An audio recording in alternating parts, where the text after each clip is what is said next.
방송에서 제공하는 투자 정보는 투자 판단에 대한 조언입니다. 방송에서 제공하는 주식의 가치, 가격 상승 및 가격 하락에 대해서는 방송사에서 보장하지 않습니다.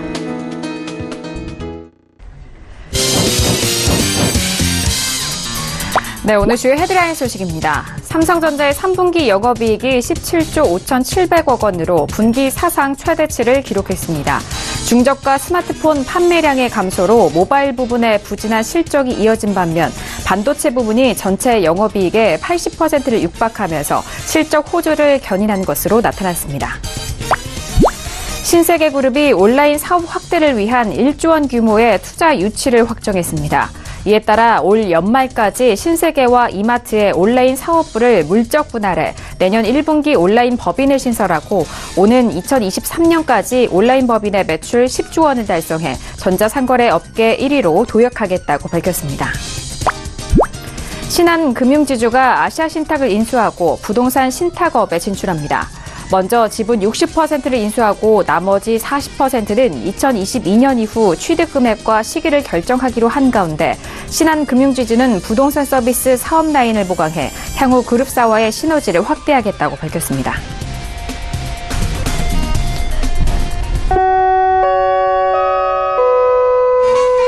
네, 안녕하세요. 평택저놈 장석투자 MC 김은혜입니다. 자, 오늘은 10월의 마지막 거래일이었습니다. 양 지수에 대한 부분은 어제장에 이어서 오늘도 연일 반등에 성공한 상황입니다. 특히 유가증권 시장에서는 외국인이 열흘 만에 매수세로 돌아서면서 오늘 순매수로 마감이 된 상황입니다. 그동안 낙폭이 과대했던 종목들 위주로 저가 매수세가 들어오면서 지수 상승을 견인한 상황인데요. 자, 코스닥 시장에서는 시총 상위 종목 대부분이 하락 마감했음에도 불구하고 강보합으로 마감이 된 상황입니다. 자, 시장 안에서는 이런 호재성 뉴스보다는 악재성 재료에 더욱더 민감하게 반응하는 모습을 보여주고 있는데요. 자, 이제 10월의 마지막 거래일도 지나갔고 11월 시장에 대해서 대응을 해야 할 때입니다. 오늘도 정석투자 함께 하시면서 오늘 시장에 대한 점검과 내일 시장에 대한 대응 전략까지도 꼼꼼하게 확인해 보시길 바라겠습니다. 자, 그럼 오늘 시장 흐름 다시 한번 정리합니다. 시세해 보시죠. 네, 오늘 코스피 지수는 전일 대비 0.74% 상승한 2029.69의 장을 마칩니다. 코스닥 지수는 전일 대비 0.70% 상승한 648.67의 장을 마칩니다. 유가증권 시장에서는 개인과 외국인의 동반 순매수, 반면 기관 홀로 순매도 이어갑니다. 코스닥 시장에서는 개인 홀로 순매수, 반면 기관과 외국인은 동반 순매도 이어갑니다. 코스피 시가총액 상위 종목 확인합니다. 오늘 실적 발표가 있었던 삼성전자는 강보합 마감으로 42,400원에 마감이 됩니다. SK하이닉스는 보합권에서 마무리가 되면서 68,200원에 오늘장 마무리가 됐습니다. 코스닥 시가총액 상위 종목 확인합니다. 셀트리온 헬스케어를 비롯한 CJ E&M, 신라젠까지 모두 하락세를 면치 못했습니다. 신라젠은 다시 하락하면서 3.64% 내린 68,900원에, CJ E&M은 2.59% 빠진 22만 6천원에 오늘장 마무리가 됐습니다. 네, 본격적으로 오늘장 정석투자 시작해보도록 하겠습니다. 오늘 수요일 저녁은요, 봉주 선생님과 함께하도록 하겠습니다. 어서 오세요. 네, 안녕하세요. 네, 반갑습니다. 봉주 선생님, 어제장 이어서 오늘장 또 추가적인 반등 이어갔는데 먼저 오늘 우리 시장 어떻게 보셨는지 궁금하네요. 네, 오늘도 반등이 나오면서 흐름이 괜찮습니다. 그래서 지금 시장 흐름은 지난주 금요일 방송에서 말씀을 드렸었죠. 반등할 그 준비를 다 마쳤다. 그런데 해외 증시가 문제다. 그렇게 말씀을 드렸었는데요. 해외 증시가 뭐 특별하게 방해하는 그런 흐름이 없습니다. 그래서 해외 증시만 크게 빠지는 그런 흐름만 아니라면 한국 시장 자체적으로는 큰 문제가 없다고 생각합니다. 그리고 종목 흐름도 굉장히 좋아졌죠. 그래서 지금 같은 경우에는 적당히 반등이 나오는 상황이기 때문에 반등을 이용해서 적당한 매매 정도는 충분히 가능한 상황이고요. 이런 흐름이 당분간 이어질 가능성이 높습니다. 그래서 조금 조정을 받는 건 크게 개의치 않아도 된다. 그 정도로 설명을 드릴 수가 있을 것 같고요. 당분간은 조금 좋은 흐름이 이어질 가능성이 높다고 보고 있습니다.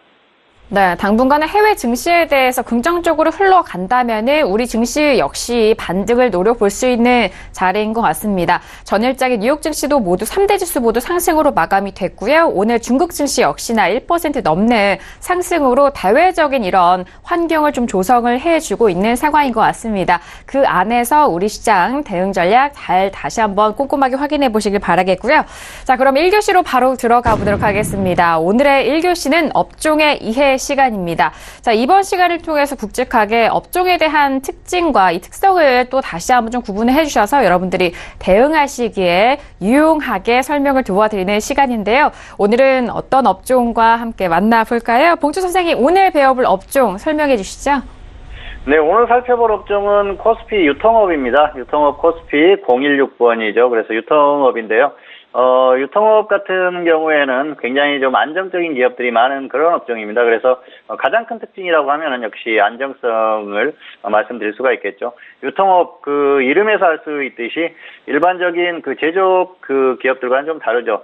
상품이 이미 만들어진 상품이나 어떤 그런 물품들을 유통하는 그런 흐름을 보이는 기업들이 많이 모여 있습니다. 그래서 그런 그 흐름을 보이는 업종이다 그렇게 보시면 될 것 같고요. 흔히 우리가 이제 많이 그 실생활에서 접할 수 있는 뭐 마트라든지 백화점, 홈쇼핑 이런 것들이 전부 유통업이라고 볼 수 있습니다. 그리고 뭐 그 또 넓게는 뭐 주유소나 이런 것들도 어떻게 보면 가스라든지 에너지 이런 것들을 유통하는 그런 업종이죠. 그래서 그런 것들을 통틀어서 유통업이라고 그 생각하시면 되고요. 유통업의 가장 큰 특징이라고 하면은 역시 그 제조업이 아니라는 거죠. 비제조업이기 때문에 어떤 그 제조업들의 그 흐름과는 조금 다르죠. 제조업 같은 경우에는 사실 굉장히 신경 쓸 부분이 많죠. 뭐 신제품이라든지 이런 부분들에 끊임없이 연구 개발을 해야 되고요. 그리고 새로운 것들을 생산해내고 창조해내야 되는데 유통업은 그럴 필요가 없습니다. 이미 만들어진 어떤 제품들을 유통시키는 그런 경우가 많기 때문에 그런 쪽에만 신경을 쓰면은 되는 상황이라서 굉장히 좀 편안하죠. 그래서 제조업보다는 훨씬 더 쉽고 안정적이고 그렇다 볼 수가 있겠죠. 물론 뭐 그렇다고 해서 뭐 완전히 쉬운 그런 업종은 아닙니다. 사실 그 상품을 어떻게 잘 포장을 해서 유통을 시키느냐 그런 부분에서 어떤 실적이나 그런 부분들이 갈리기 때문에 굉장히 그런 쪽에 신경을 많이 써야 되죠. 그리고 역시 그 유통업을 보면은 내수와 무역이 합쳐졌다 그렇게 볼 수가 있겠는데요. 이 유통업종에 있는 기업들을 보면은 대부분 내수를 중심으로 하는 기업들이 많습니다. 특히 뭐 마트라든지 백화점 이런 기업들을 보면은 거의 내수가 중심이 되죠. 물론 해외 진출하는 사례도 많죠. 롯데마트라든지 또 이마트 이런 그 기업들이 해외로 진출했었죠. 최근에는 이제 중국 쪽에 진출했던 그 롯데그룹에서 굉장히 큰 어려움을 겪었었죠. 그래서 그런 부분들이 좀 부각되기도 했었는데요. 어쨌든 내수가 중심이 돼서 안정적인 흐름을 기반으로 해서 그 해외에서 어떤 그 흐름도 흘러간다 뭐 그렇게 보시면 될 것 같고요. 그렇기 때문에 내수가 중심이 되는 그런 기업들이 많다 그렇게 보시면 될 것 같습니다. 무역이라고 하면은 과거에 우리가 상사라고 그랬지 않습니까? 그래서 어떤 그 제품이나 이런 것들을 해외로 수출하는 그런 기업들이 많죠. 뭐 최근에는 이제 철강이라든지 아니면은 또 의류라든지 다양한 그런 상품들을 수출을 하는 그런 기업들이 있습니다. 그래서 아직까지 또 상사라든지 또 무역 관련한 이런 기업들이 이 유통업종에 같이 있다. 뭐 이 정도로 볼 수가 있겠고요. 그리고 이 유통업의 또 특징 중에 하나라면은 부동산 가치를 볼 수가 있겠는데요. 언뜻 생각하면 무슨 부동산 가치가 있느냐 그렇게 생각하실 수가 있는데요. 우리가 그 길거리에 다니다 보면은 백화점이라든지 마트가 위치한 그런 위치들을 보셨을 거예요. 그런 기업들은 백화점이나 마트 같은 그런 그 건물들의 위치를 보시면은 굉장히 좋은 위치가 있죠. 뭐 대로변에 사거리 코너라든지 사람들의 눈에 가장 잘 띌 수 있는 중심 지역에 있습니다. 그래서 그런 그 건물이라든지 토지의 어떤 가치를 따져봤을 때는 굉장한 가치라는 거죠.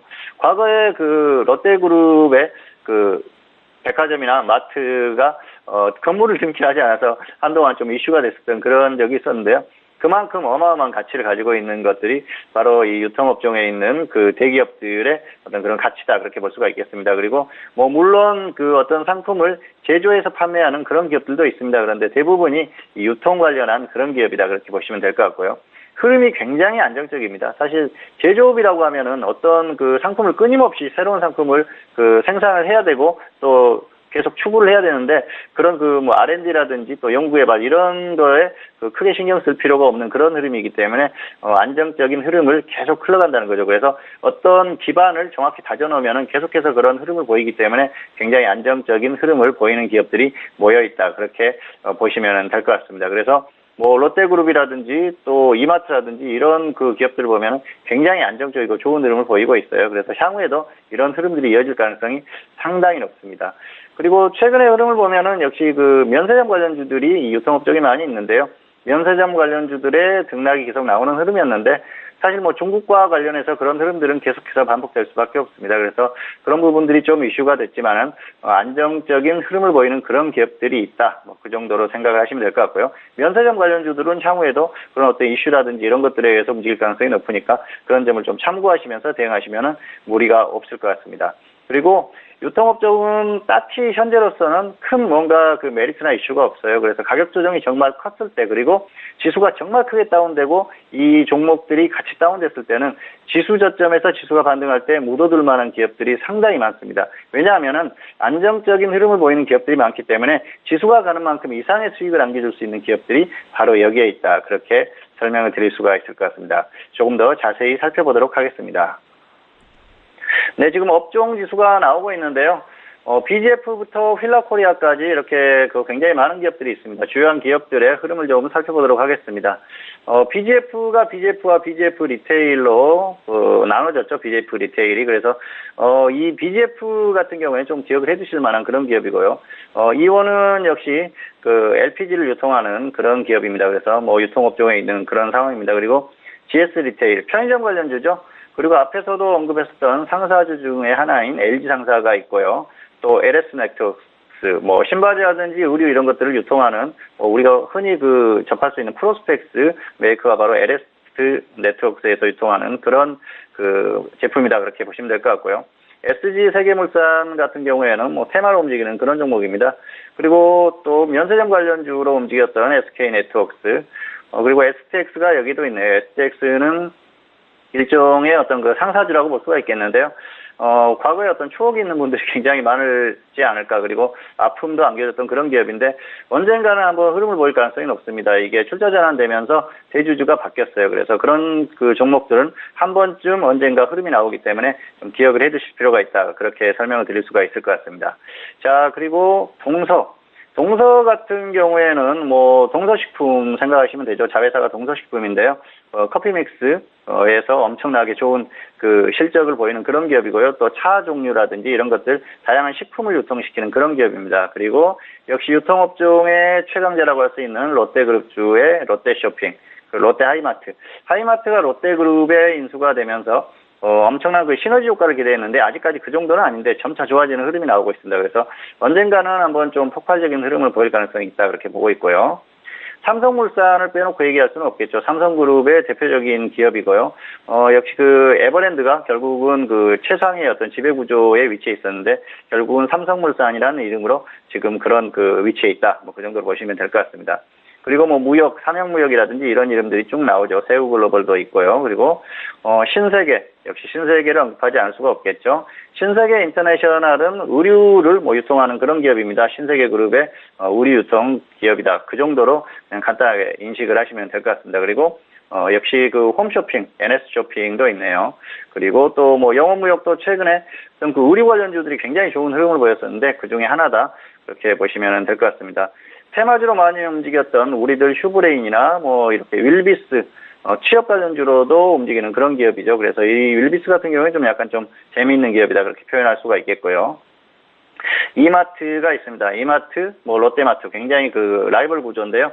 굉장히 안정적인 그런 흐름을 보이는 기업이니까 이런 기업들은 좀 그 계속해서 눈여겨볼 만하다 그렇게 볼 수가 있겠습니다. 키위미디어 그룹은 사실 그 대선 테마주로도 움직였던 그런 종목이죠. 과거에 석탄을 그 유통시키던 그런 기업이었는데 최근에 좀 엔터주로 이렇게 이제 탈바꿈하는 그런 흐름입니다.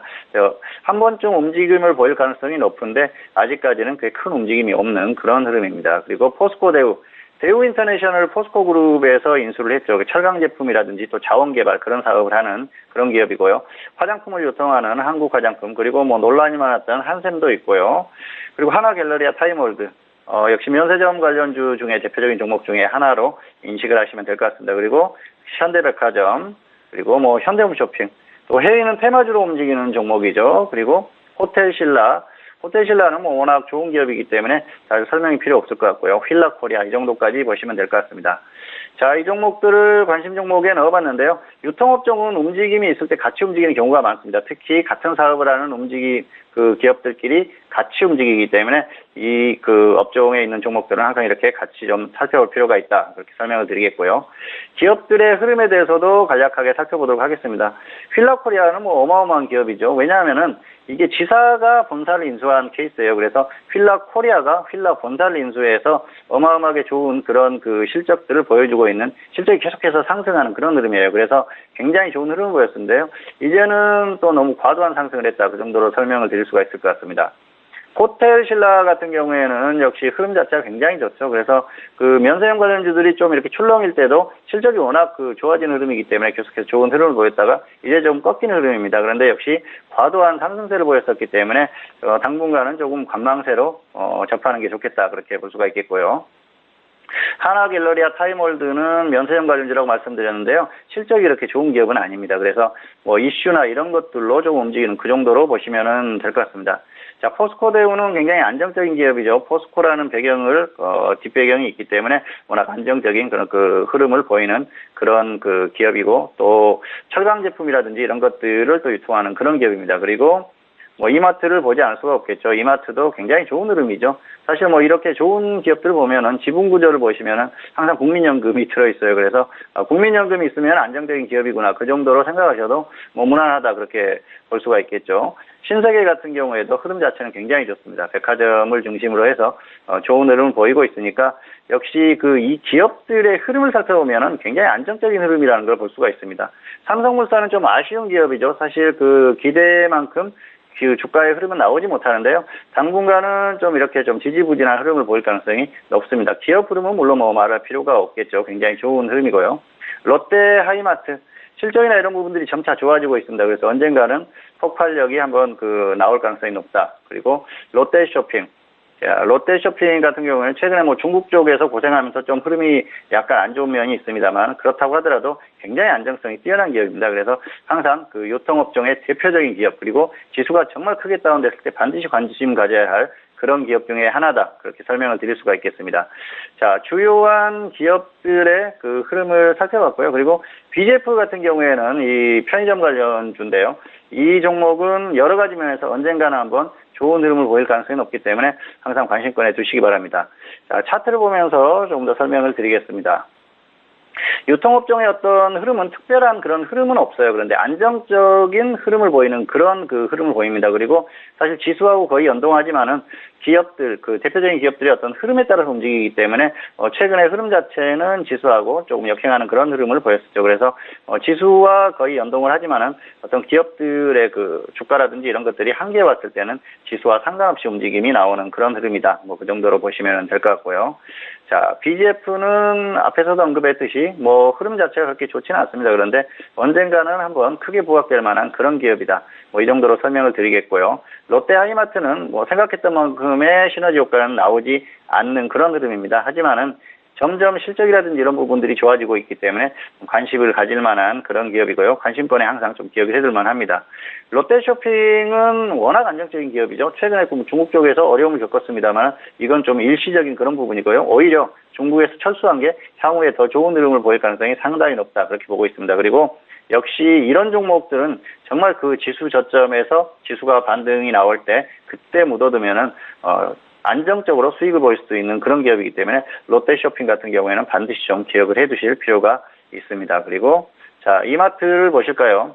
네, 이마트도 흐름 자체가 그렇게 굴곡이 심하지는 않죠. 이런 기업들은 워낙 뭐 안정적인 기업이라서 지수 흐름과 뭐 비슷하게 연동해서 움직이는 그런 흐름이 나옵니다. 그래서 그 정도로만 생각을 하시면은 될 것 같습니다. 그리고 자, 호텔신라를 보실까요?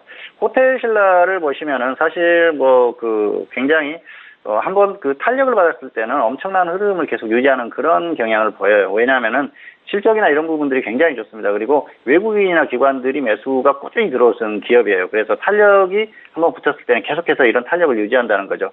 이전의 흐름도 그렇지 않습니까? 면세점 관련주들이 다 꺾이는 흐름에서도 계속해서 상승하는 그런 흐름이 나왔어요. 그래서 정말 크게 다운되고 지수와 함께 크게 다운됐을 때는 이 호텔신라라는 기업도 굉장히 매력적인 기업 중에 하나다. 설명을 드릴 수가 있을 것 같습니다. 자, 오늘은 유통업종에 대해서 전반적으로 흐름을 살펴봤고요. 여기까지 살펴보도록 하겠습니다. 그리고 마지막으로 이제 기업들의 적정 주가를 한번 살펴보시면은 대부분 그렇게 고평가되어 있는 기업들이 없습니다. 적정 주가라든지 더 낮은 그런 저평가된 그런 흐름들이기 때문에 지수와 함께 정말 크게 다운됐을 때는 이 유통업에 있는 종목들은 최소한 한두 개 정도는 반드시 포트에 넣어둘 만한 그런 업종이다. 이렇게 설명을 하면서 오늘 유통업에 대한 설명을 마치도록 하겠습니다. 네, 오늘 배워본 업종은요, 유통업종에 대해서 상세하게 또 설명을 도와드렸습니다. 관련된 종목에 대한 흐름, 롯데쇼핑이라든지 이마트, 호텔 신라, 그리고 동서까지 알아봤는데요.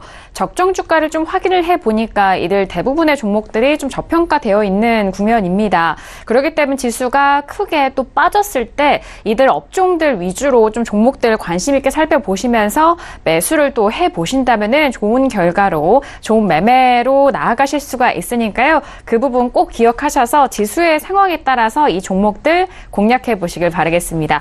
오늘 1교시 통해서 업종의 이해 시간을 통해서 배워본 종목은요. 유통업종까지 이렇게 알아봤습니다. 네, 이어서 2교시로 넘어가 보도록 하겠습니다. 오늘의 2교시는 종목 현미경 시간이 기다리고 있습니다. 자, 이제 업종에 대해서 좀 살펴봤으니까 조금 더 디테일하게 종목에 대해서 더욱더 구체적인 전략 함께 드릴 텐데요. 자, 오늘은 또 어떤 종목들에 대해서 봉주 선생님께서 또 여러분들에게 알려주실지 궁금합니다. 봉주 선생님, 오늘은 어떤 종목들 만나볼까요? 네, 오늘도 두 종목을 가지고 왔는데요. 첫 번째 종목은 평화산업입니다. 평화산업 같은 경우에는 최근에 매수를 한 종목입니다. 이 종목은 10월 12일에 매수를 했었는데요. 당시 추천 가격이 2,200원, 2,000원, 평균 가격 2,100원 대비해서 손절 10%, 수익은 20% 이상 이렇게 보자. 그렇게 추천을 했었던 종목이고요. 추천하고 나서 곧바로 좀 흐름이 나왔어요. 그래서 곧바로 이 급등하는 흐름이 나왔기 때문에 흐름이 굉장히 좋다. 그래서 조금 목표 수익을 늘렸었죠. 30% 이상 목표로 조금 더 홀딩을 해보자 그랬었는데 결과 자체가 그렇게 좋은 상황은 아니었습니다. 왜냐하면은 중간에 또 계속 반등이 나오면서 충분히 매도할 기회가 있었는데 사실 이 종목은 좀 길게 끌고 가고 싶은 욕심이 있었어요. 그래서 목표 수익도 30% 이상을 잡았었고요. 향후의 흐름에 따라서는 중기로 좀 끌고 가볼 그런 생각을 했었는데 결국은 시장이 너무 크게 꺾이다 보니까 종목의 흐름도 같이 꺾이는 그런 흐름이 나왔습니다. 결국은 10월 23일에 매도를 했는데요. 당시에 2,230원에 매도를 했습니다. 결국은 1.3% 정도 수익권이긴 합니다만은 굉장히 아쉬운 결과를 보였었죠. 그래서 아쉬운 좀 결과를 보였었던 상황인데요. 사실 이 종목은 수익이 크게 난 종목을 소개하는 것도 좋지만은 최근에 어떤 시장에서 대응이나 이런 것들 그리고 시장의 흐름에 따라서 어떻게 대응을 해야 되는지 그런 것들에 대해서 좀 생각해 볼 만한 종목이기 때문에 이 종목을 골라봤습니다. 충분히 20% 이상 수익 실현을 할 수 있는 기회가 있었고요. 그리고 이후에도 15% 이상 수익 실현의 기회가 있었는데 사실 조금 아쉬웠었죠. 그런 면에서 상당히 좀 아쉬운 결과를 가져왔었던 그런 종목이다. 그렇게 보고 있고요. 이 종목 같은 경우에는 수소차 테마주입니다. 그래서 수소차 테마들이 최근에 좀 움직임이 그렇게 아주 좋은 흐름은 아니었습니다. 물론 지수의 흐름 때문에 그렇죠. 그런데 수소차 테마가 과거의 움직임이 굉장히 좋았었던 때가 있었어요. 그리고 이 평화산업도 대표적인 종목 중에 하나였습니다. 움직임이 굉장히 좋았었다가 가격 조정을 충분히 받은 상태에서 접근을 했었고요. 그리고 다시 움직임이 나오는 흐름이었었기 때문에 이전에 어떤 그런 좋은 흐름을 유지할 가능성이 상당히 높다고 봤습니다. 그리고 일정 수준의 상승이 나와주면 지수가 어느 정도 꺾이더라도 계속해서 그 흐름을 유지할 가능성이 있다고 봤기 때문에 좀 중기로 대응하는 게 맞지 않나 그렇게 생각했었던 종목인데요. 결과적으로는 결과는 안 좋았지만은 과정 자체는 그렇게 크게 문제가 없었다고 생각을 합니다. 그리고 지수의 흐름이 좋지 않았었을 때 적절히 또 정리를 했었기 때문에 그런 면에서는 또 적절한 대응이 됐었다. 그렇게 볼 수가 있을 것 같습니다. 그리고 최근에 이 종목들의 흐름이 굉장히 안 좋았지 않습니까? 그래서 이 역시 지수를 이기는 종목은 없구나 그런 생각을 다시 한번 하게 됐던 그런 상황이고요. 조금 아쉬움이 남았지만 어쨌든 과정 자체는 괜찮았었다 그렇게 볼 수가 있겠습니다. 자, 차트로 조금 더 설명을 드리도록 하겠습니다. 네, 10월 12일에 이 종목을 추천했었는데요. 이날이죠. 이날입니다. 그래서 당시 추천 가격이 2,200원이었습니다. 여기를 보시면은 여기가 추천 가격인데요. 이날 보시면은 낙폭이 조금 있었어요. 그랬다가 살짝 반등이 나올 때 그때 추천을 했습니다. 그래서 매수 자체는 굉장히 좀 잘 됐었던 그런 상황이에요. 그리고 이전의 흐름을 보면 흐름이 좋았었죠. 수소차 테마로 움직였었던 그런 상황이고요. 그리고 계속해서 이렇게 움직임이 나왔던 종목입니다. 그렇기 때문에 고점 이후에 이 정도 조정을 받았으면 충분히 가격적으로 메리트가 있다 그렇게 생각을 했습니다. 그리고 기술적으로도 충분히 매수할 만한 그런 가격이겠죠. 전저점 부분까지 거의 하락했지 않습니까? 그리고 사실 뭐 테마주라는 게 언제든지 또 이슈나 뉴스로 움직일 수 있는 그런 상황 아닙니까? 그래서 이 정도면 충분히 가능하다 그렇게 생각을 했었습니다. 그리고 이전의 흐름을 보면은 이전에도 움직임들이 나오고 있었어요. 그리고 이 종목과 항상 같이 움직이는 평화홀딩스가 이전에 그 상한가를 가면서 어느 정도 움직임이 나왔기 때문에 이 종목도 충분히 움직임이 나오겠구나 생각을 했습니다. 그러던 차에 지수가 하락하면서 조정을 크게 받았습니다. 그래서 기회가 되겠구나 생각을 해서 추천을 했었고요. 그리고 추천 이후에 곧바로 이렇게 다음날 급등을 했습니다. 이날 20% 이상 딱 그 20% 넘는 상승을 기록했었는데요. 장중의 흐름을 보고 충분히 조금 더 끌고 가도 되겠구나 생각을 했었습니다. 그런데 종가상으로 보니까 좀 조정이 심해서 다음에 그 20%를 볼 것인가 아니면 30%를 볼 것인가 많이 고민을 했었는데요. 사실 그 한 15% 정도의 수익 시전을 할까 고민을 많이 했었는데 이왕 끌고 가는 걸 조금 더 끌고 가보자 그렇게 결정을 했었습니다. 결과적으로는 흐름이 좋지 않았었죠. 이후에 흐름이 굉장히 약했습니다. 그리고 이날 10월 23일에 매도를 했었죠. 그래서 종가에 2,230원에 매도를 했습니다. 그런데 이날은 매도를 할 수밖에 없었어요. 왜냐하면은 자 당시 지수의 흐름을 한번 보여드리겠습니다. 코스피 흐름이고요. 10월 23일인데요. 이날 완전히 그 꺾이는 흐름이 나왔었어요. 코스피가 완전히 저점을 이탈하면서 꺾이는 흐름이 나왔지 않습니까? 그런데 코스닥 흐름은 어떻습니까? 코스닥은 조금 양호한 흐름이었습니다. 코스닥 같은 경우에는 조금 덜 꺾였었죠.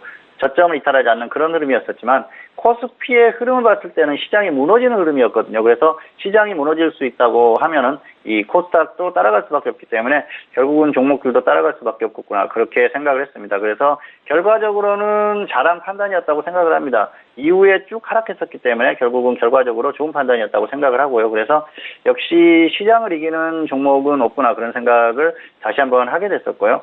어떤 시장의 흐름이 정말 좋지 않았을 때는 아무리 좋은 테마라도 일단 정리를 하고 그리고 나서 다시 한번 또 접근하는 게 정석이다. 그런 말씀을 드릴 수 있는 그런 케이스가 아니었나 그렇게 생각을 하고 있습니다.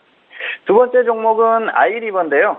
아이리버 같은 경우에는 최근에 추천한 종목은 아닙니다. 이 종목은 2017년 8월 8일에 추천했었던 그런 종목입니다.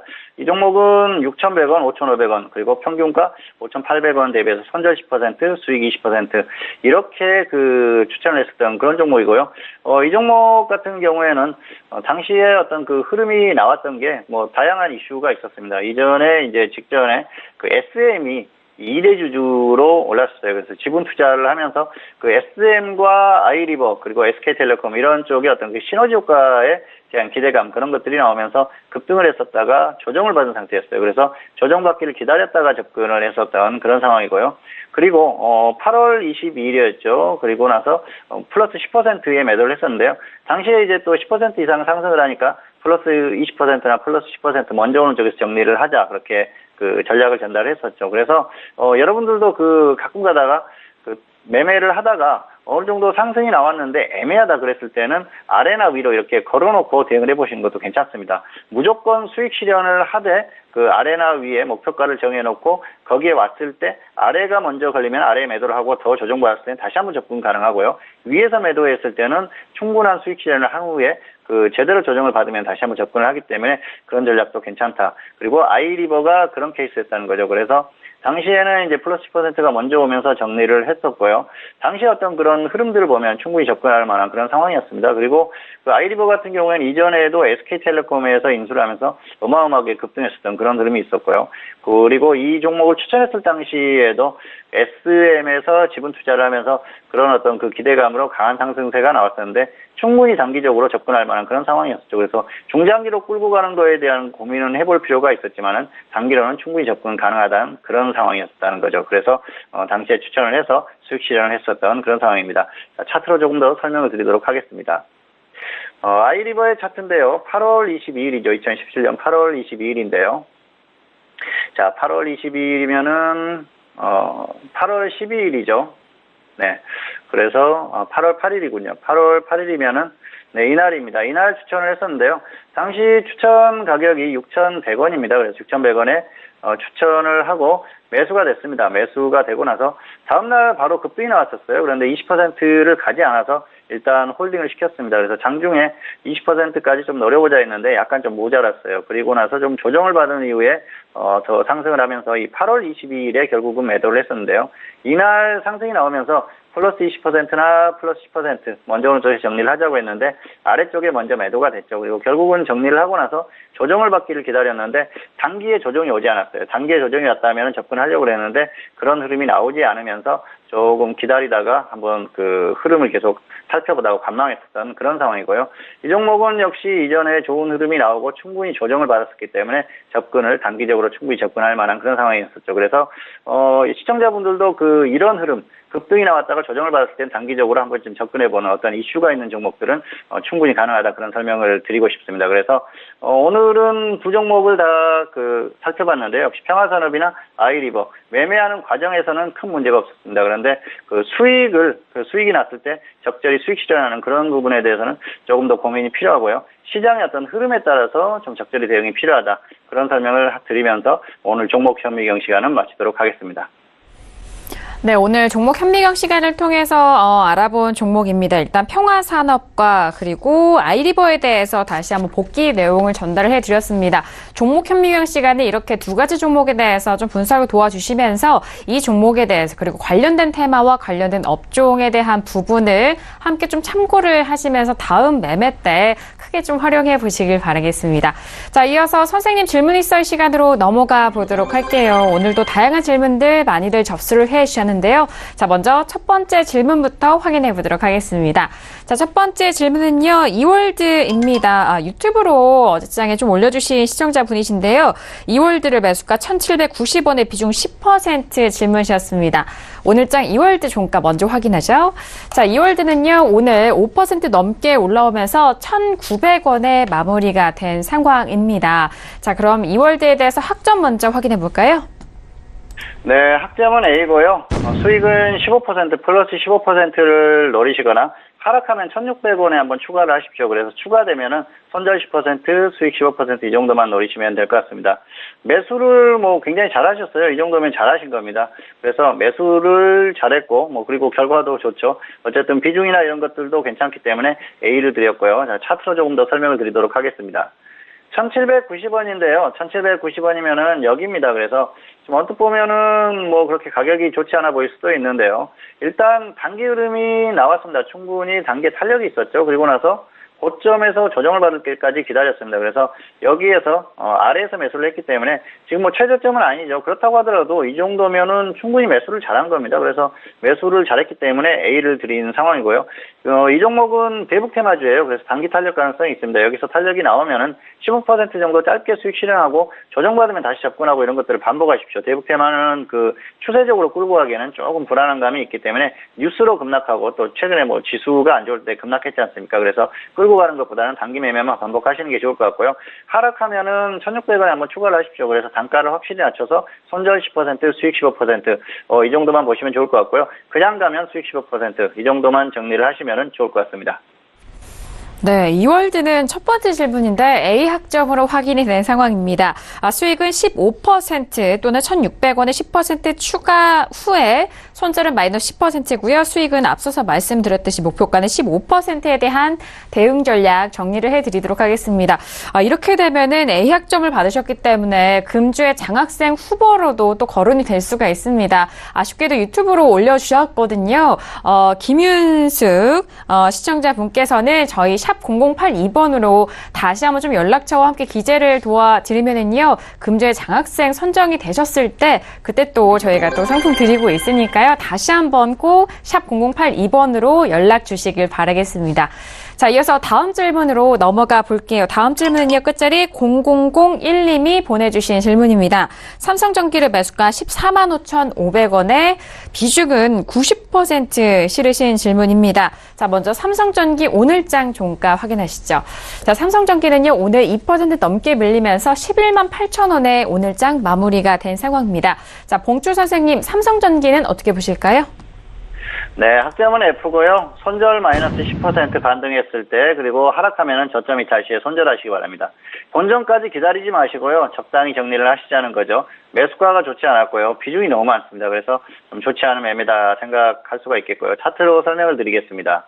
14만 5,500원인데요. 가격이 여기입니다. 그래서 지금 보면은 역시 기술적으로는 가격적으로 충분하지 않죠. 고점 거의 근처고요. 61선 이탈했을 때는 120선 이탈 가능성이 높다고 말씀을 드렸는데 역시 이탈을 했습니다. 그리고 최근에 지수가 하락하는데 계속 그 종목을 홀딩하셨어요. 마이너스 26%까지 홀딩하셨습니다. 대응도 잘못됐죠. 그래서 뭐 삼박자가 좋지 않았다 그렇게 볼 수가 있겠고요. 한 종목의 90% 비중을 가지고 가는 건 상당히 위험합니다. 그리고 지수의 흐름이 여기에서 반등이 강하게 나와주면 본전 이상 갈 수도 있겠죠. 그런데 지수가 강하게 반등이 나올지는 향후의 흐름을 더 봐야 됩니다. 그래서 좀 애매할 때는 적당히 정리하는 게 좋다는 거죠. 그리고 추세적으로는 이미 끝났다고 봅니다. 장기적인 어떤 그 흐름 자체는 이미 흐름이 나오고 끝나는 그런 흐름이기 때문에 이제 추세적으로 보기는 어렵고요. 그래서 단기로 짧게 보시는 게 좋을 것 같습니다. 반등이 나오면 그래서 적당히 정리해 주시고요. 그리고 하락했을 때 저점 이탈하면은 지금 흐름이 완전히 끝나기 때문에 여기에서는 정리를 해 주시는 게 좋을 것 같습니다. 네, 두 번째 질문이었습니다. 삼성전기에 대한 부분은 아쉽게도 F학점 확인이 됐습니다. 손절은 마이너스 10% 혹은 저점 이탈 시 손절에 대한 부분 참고하셔서 들게 보시길 바라겠습니다. 자, 지금 시각은요, 10시 34분 지나가면서 오늘 수요일장 뉴욕증시가 개장이 된 상황입니다. 전일장에도 3대 지수 모두 상승으로 마감이 된 상황인데요. 자, 오늘 3대 지수 모두 상승 출발한 상황입니다. 현재 본장에 대한 흐름을 보시면은요, 1% 넘는 강한 급등세로 출발을 하고 있습니다. 특히나 나스닥이 1.6% 넘게 올라오고 있는 상황인데요. 잠시 후에 시황센터 연결해서 더욱더 자세한 소식 전달해 드리도록 하겠습니다. 자, 이어서 다음 질문 확인해 보시죠.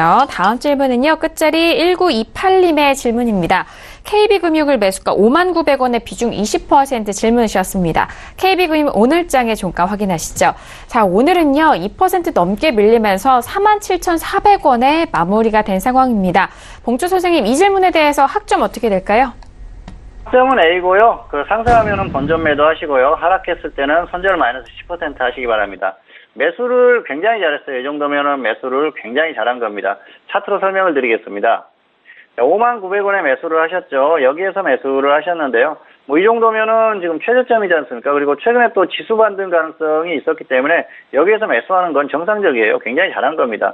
충분히 잘 기다렸다가 저점에서 매수를 했고요. 그리고 고점 대비해서 가격 조정도 충분히 받았습니다. 그리고 지수가 반등한다면 우량주들이 반등할 수 있기 때문에 매수를 잘했습니다. 이 최근에 지금 이틀 동안 빠졌죠. 이게 그 한국은행, 그 은행들 7개 은행에 대해서 미국의 어떤 그 세컨더리 보이콧 가능성 때문에 하락했거든요.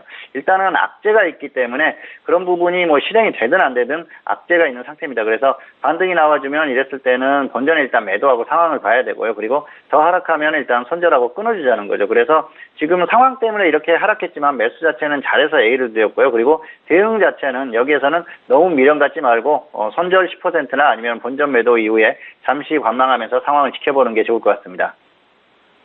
네, KB금융 같은 경우는 A학점이 확인이 된 상황입니다. 오늘 손절 마이너스 10% 또는 본전 매도에 대한 부분 전략자 드렸으니까 참고해 보시길 바라겠습니다. 자, 이어서 다음 질문도 확인해 볼까요? 다음 질문은 끝자리 9998님의 질문입니다. 라이트론을 매수가 7,800원에 비중 30% 질문 주셨습니다. 오늘장의 라이트론 종가 확인하시죠? 자, 오늘은요, 2% 넘게 올라오면서 7,960원에 마감이 된 상황입니다. 봉추 선생님은 이 질문 어떻게 보실까요? 네, 학점은 B고요. 손절 마이너스 10%, 수익은 플러스 15% 이 정도만 보시기 바랍니다. 매수가가 약간 애매한 그런 상황이긴 한데요. 매수가 자체는 좋습니다. 그런데 사실 뭐 어제 매수했다고 하면 조금 애매하다 그렇게 볼 수가 있겠고요. 그런데 전반적으로 매수가 자체는 괜찮았다 그렇게 볼 수가 있겠죠. 차트로 설명을 드리도록 하겠습니다.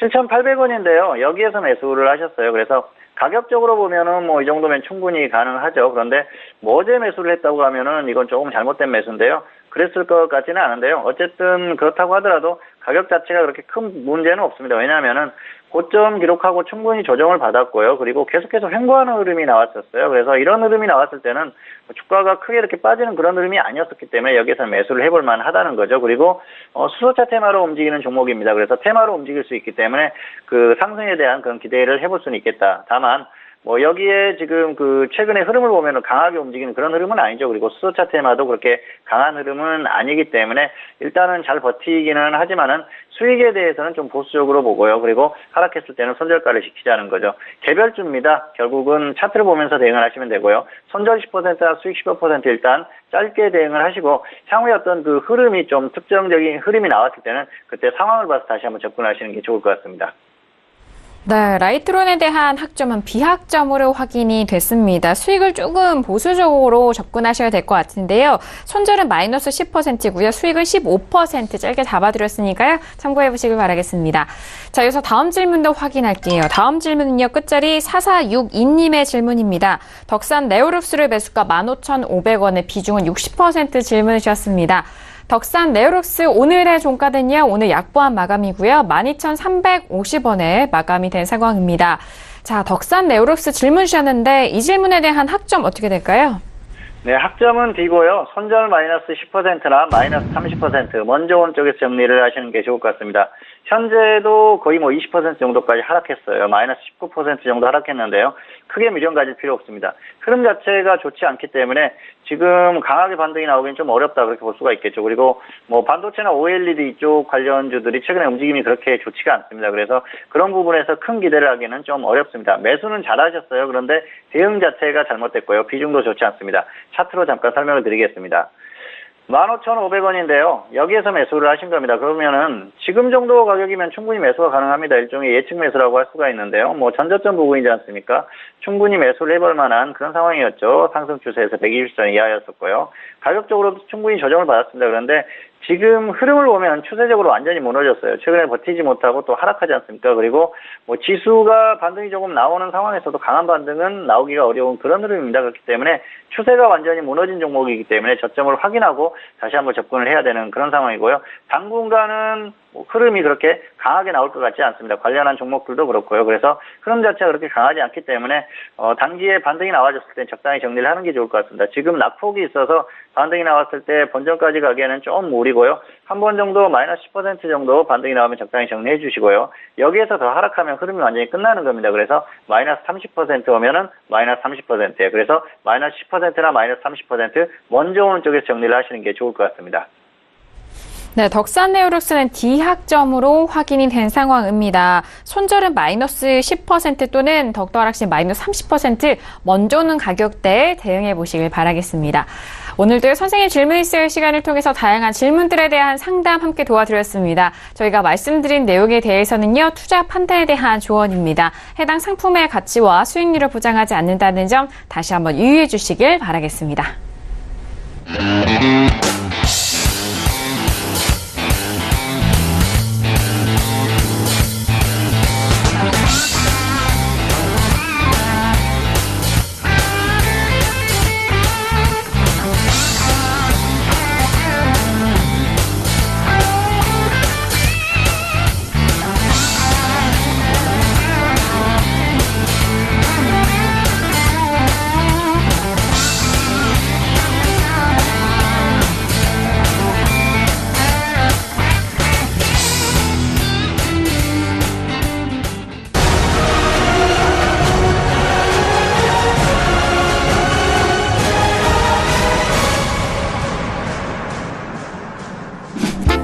네, 글로벌 시황센터 박나경입니다. 네, 10월의 마지막 날입니다.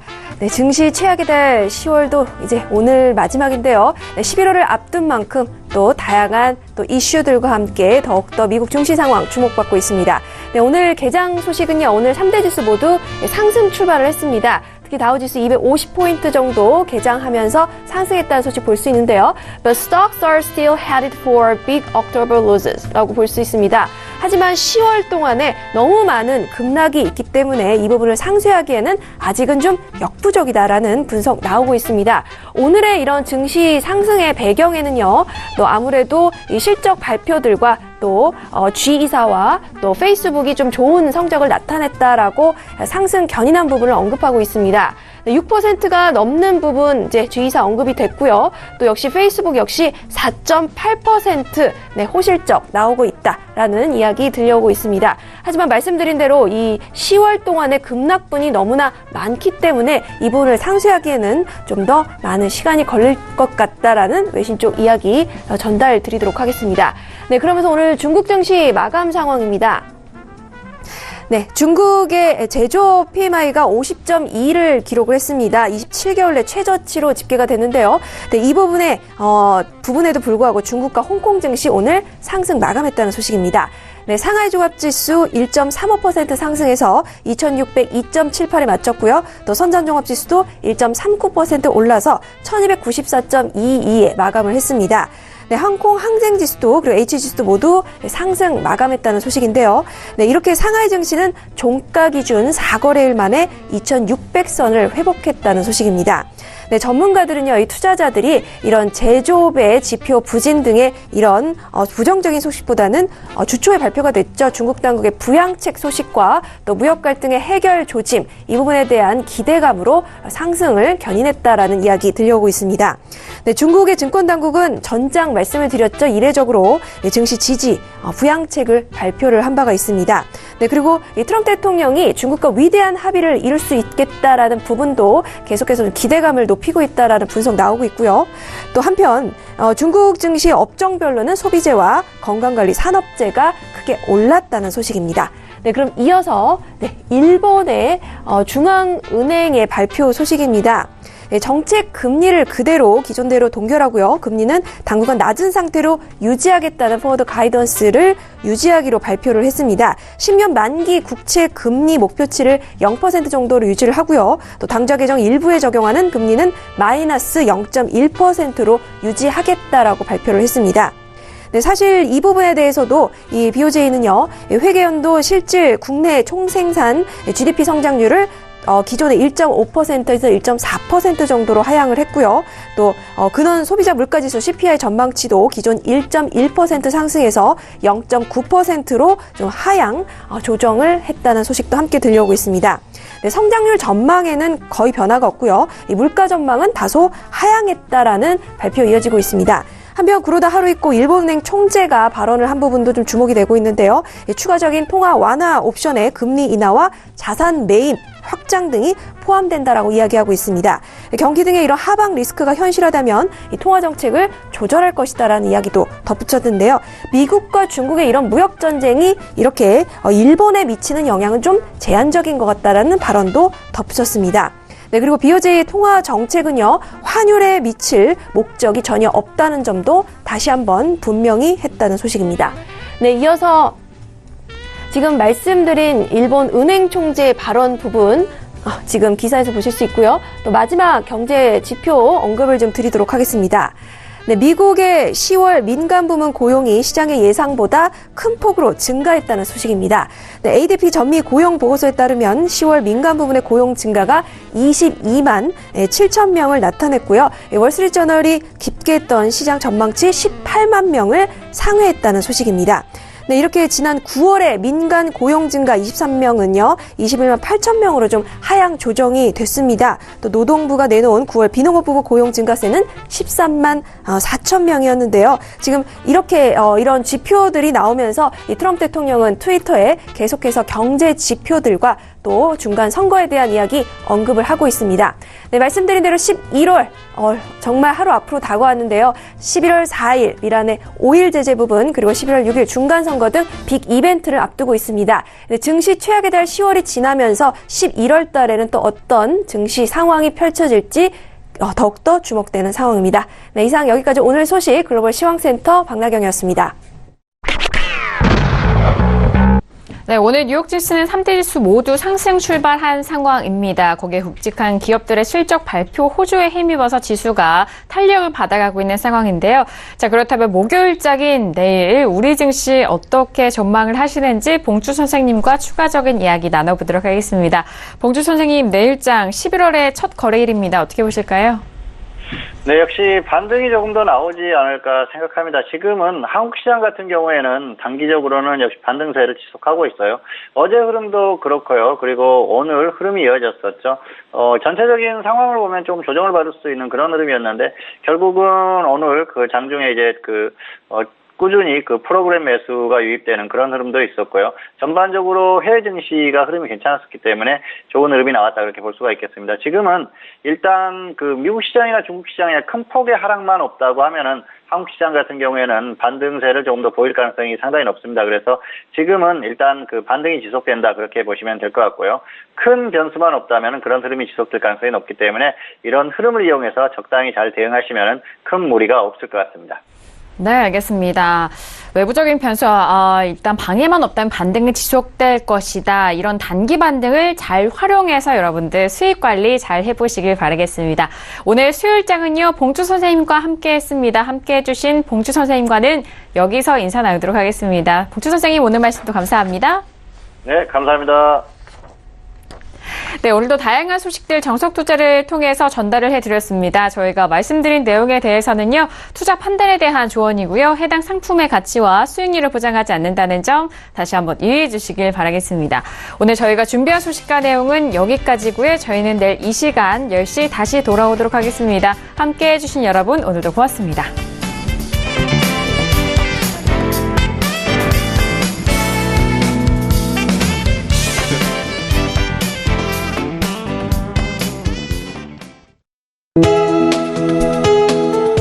방송에서 제공하는 투자 정보는 투자 판단에 대한 조언입니다. 방송에서 제공하는 주식의 가치, 가격 상승 및 가격 하락에 대해서는 방송사에서 보장하지 않습니다.